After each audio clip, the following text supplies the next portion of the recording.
Personnellement, je pense que vouloir remplacer 100% de sa force de production de contenu par l'IA est une erreur.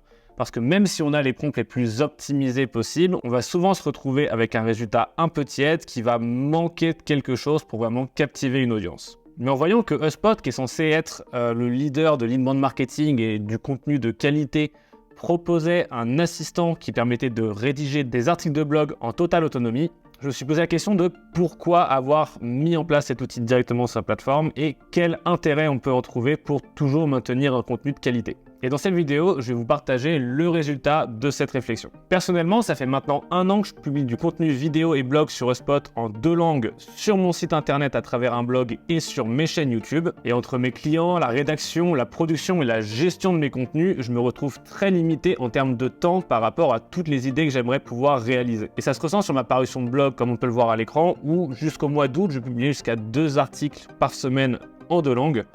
Et à partir du mois d'août, plus rien pendant 2 mois, plus rien pendant 2 mois, et depuis le 15 décembre 2023, je n'ai pas pris le temps de publier un seul article de blog. Mais en voyant cet outil de génération automatique de blog proposé par HubSpot, j'ai remarqué que je pouvais mettre en place et appliquer une stratégie SEO de contenu assez populaire, en n'y passant que 10% du temps nécessaire. Et cette stratégie que je vais présenter aujourd'hui et qui est possible grâce à l'outil IA de HubSpot, ça va être la stratégie des silos de contenu ou des clusters SEO. Et avant de rentrer en détail sur cette stratégie et comment HubSpot AI permet de la mettre en place, je voudrais insister sur le fait que non, l'IA ne va pas faire un meilleur travail qu'un spécialiste de SEO de contenu, mais ma démarche est la suivante. Faire tout le travail manuellement ne serait pas du tout envisageable en termes de temps consacré, et il vaut donc mieux une production apportant moins de résultats qu'aucune production et donc aucun résultat du tout. Donc maintenant qu'on a mis les choses au clair, commençons par revenir aux bases. C'est quoi une stratégie de silo de contenu? Donc le concept de silo de contenu ou cluster SEO en anglais, il va consister à créer du contenu hiérarchisé pour aider votre site internet à se référencer sur un mot-clé en particulier. Cette stratégie, elle s'intègre totalement dans une logique de génération de leads en incluant un lead magnet en fin de parcours. Donc dans les grandes lignes, l'idée elle est très simple. Il faut créer un réseau d'articles interconnectés traitant de toutes les intentions de recherche liées aux mots-clés ciblés pour faire gagner votre site en pertinence et en autorité sur la thématique choisie. Donc on va expliquer cette stratégie avec un exemple simple, celui qui est à l'écran, à savoir avoir un article qui va se référencer sur les mots-clés suivants HubSpot AI dans le but de promouvoir un lead magnet sur cette thématique qui sera un guide pour mettre en place toutes les fonctionnalités d'HubSpot AI pour maximiser le temps passé sur son portail et donc gagner en productivité. Si ce guide vous intéresse, vous pouvez retrouver le lien dans la description de cette vidéo. Mais vous vous en doutez, se positionner sur le mot-clé HubSpot AI va être assez difficile au vu de la concurrence sur le marché et c'est là que notre stratégie de silo de contenu intervient. Donc le but, ça va être de créer un article principal appelé contenu pilier ayant pour vocation de se positionner sur notre mot-clé et proposer notre lead magnet. Donc dans notre cas, ça va être HubSpot AI, How to take advantage of this feature to save hours of productivity. L'idée, c'est que l'article doit être hautement qualitatif et d'une longueur conséquente car il doit aborder l'entièreté du sujet.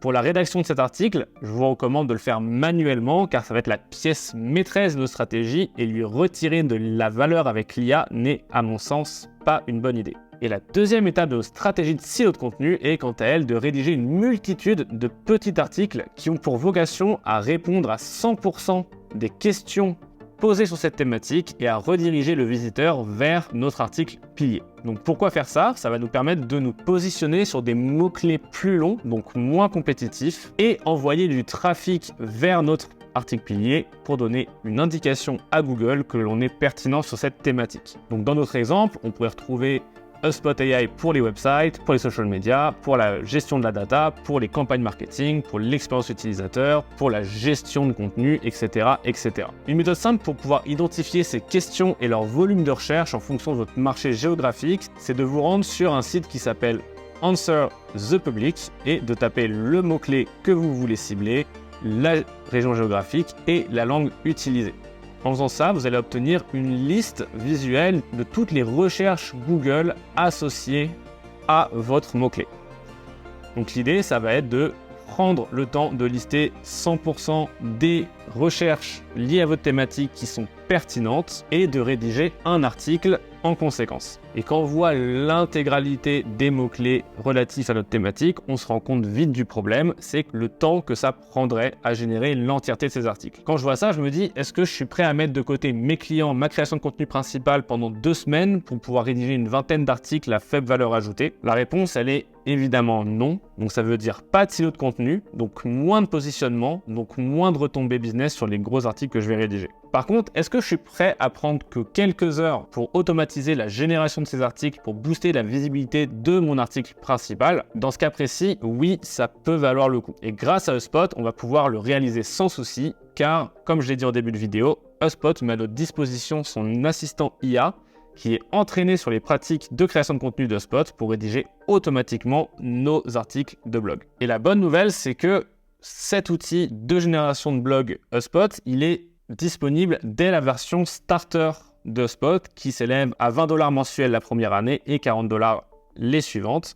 20 $, ça va être le prix que coûte la majorité des CMS, donc des éditeurs de sites internet que vous allez trouver sur le marché. Et ce prix-là va pas seulement inclure la création de site internet et la création d'un blog, mais toutes les fonctionnalités de base de HubSpot, à savoir les fonctionnalités commerciales, les fonctionnalités de CRM, les fonctionnalités de génération de leads, etc. Donc si vous n'avez pas encore créé votre site internet ou votre blog et vous hésitez sur quel CMS se lancer, je vous recommande évidemment de choisir HubSpot. Et vous pouvez utiliser mon lien affilié dans la description pour pouvoir créer votre portail en seulement quelques minutes. Donc avant de passer à la création d'un article automatisé, on va faire un rappel de nos stratégies. Donc premièrement, on choisit une thématique liée à notre activité. Donc ici, HubSpot AI. On va créer un lead magnet pour bénéficier de la génération de leads due à nos efforts SEO. Ensuite, on rédige un article pilier le plus complet possible sur cette thématique et le plus porteur de valeur sur lequel on va proposer ce lead magnet. On va lister l'entièreté des articles secondaires en réponse aux requêtes des internautes grâce à des outils comme Answer the Public. Et une fois ceci fait, on va s'aider de l'intelligence artificielle pour rédiger nos articles secondaires en un temps record.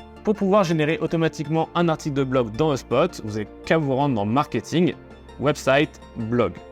Vous allez retrouver l'entièreté de tous les articles de blog que vous avez publiés ou que vous êtes en train de travailler. Et il va simplement falloir cliquer sur le bouton Generate Blog Post. Et sur cette page-là, on va vous demander de rédiger un prompt pour orienter la rédaction de l'article. Et là, 2 problèmes se présentent. Le premier problème, c'est que nous ne sommes pas des experts en prompt dédiés à l'assistant AI d'HubSpot. Et le deuxième problème, ça va être que potentiellement, on n'a pas pris le temps de préparer le détail des contenus à rédiger.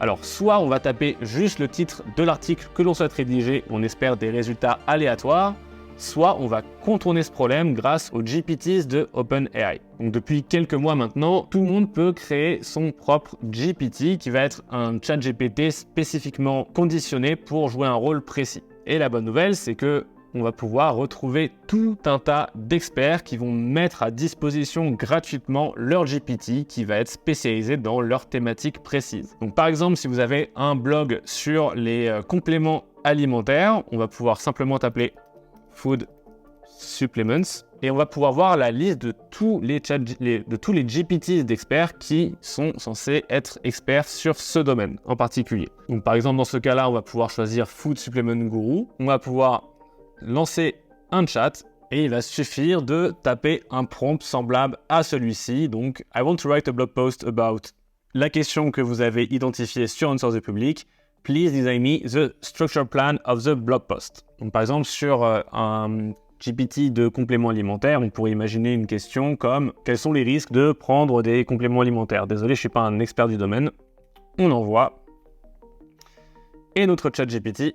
Et notre GPT vient de créer le plan structuré de notre article secondaire qui va nous permettre d'avoir plus d'informations à fournir à HubSpot. Et donc maintenant qu'on a notre plan détaillé pour un de nos articles secondaires, il faut toujours transformer cet article en prompt optimisé pour l'assistant AI de HubSpot qui lui va rédiger l'article final.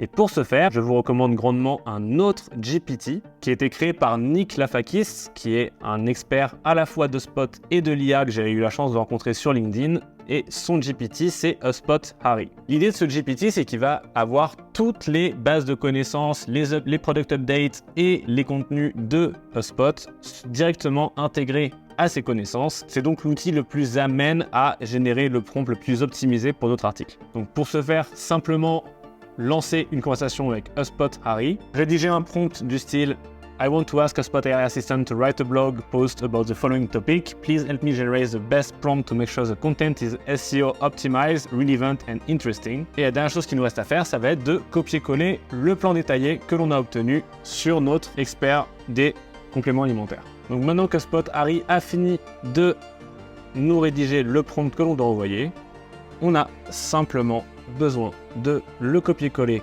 dans notre boîte à prompt, vérifier qu'il fasse moins de 3000 caractères, c'est important, et cliquer sur suivant. Une fois avoir attendu quelques secondes, HubSpot va nous proposer un choix de différentes orientations de sujets du blog.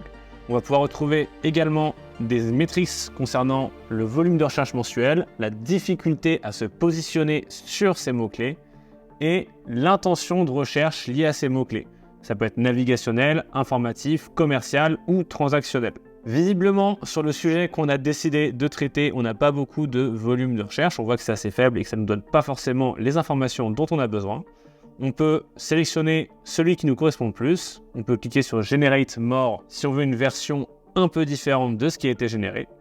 Une fois qu'on est satisfait avec les keywords sélectionnés, notre titre et le volume de recherche et la difficulté, on clique sur celui qui nous intéresse et on clique sur suivant. La dernière étape, elle va consister à vérifier notre titre, notre métadescription et notre plan. Donc notre plan, il est généré par rapport à notre prompt, mais on se rend compte très vite que ChatGPT a inclus Call to Action comme une partie de notre article, et ce qui n'est pas du tout user-friendly sur la rédaction d'un blog.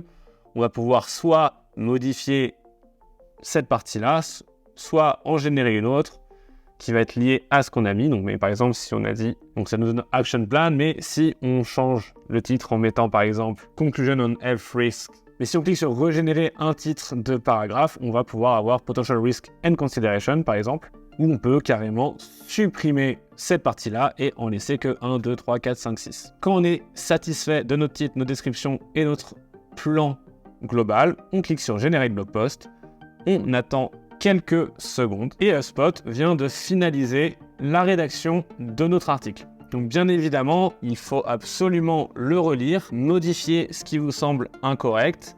Il va falloir inclure un lien dans l'article de manière naturelle vers votre contenu pilier que vous aurez rédigé au préalable. Et si pertinent, n'hésitez pas à rajouter une illustration ou plusieurs illustrations pour habiller votre texte. En cliquant sur ce petit bouton Optimize, on va pouvoir retrouver l'entièreté des critères d'HubSpot quant à l'optimisation de notre article pour de la SEO.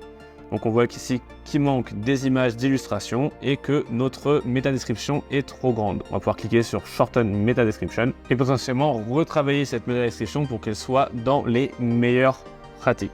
Par exemple, en supprimant ces derniers mots. La dernière chose à faire dans cet outil Optimize, ça va être de choisir un core topic. Donc, qu'est-ce qu'un core topic? Ça va être pour indiquer à HubSpot, pour pouvoir traquer les résultats de notre silo de contenu, qu'on souhaite créer ce silo sur cette thématique-là. Donc, dans le cas que je vous ai présenté en début de vidéo, le core topic, c'est HubSpot AI et tous les secondary topics, ça va être HubSpot AI Website, HubSpot AI Content Management, etc., etc.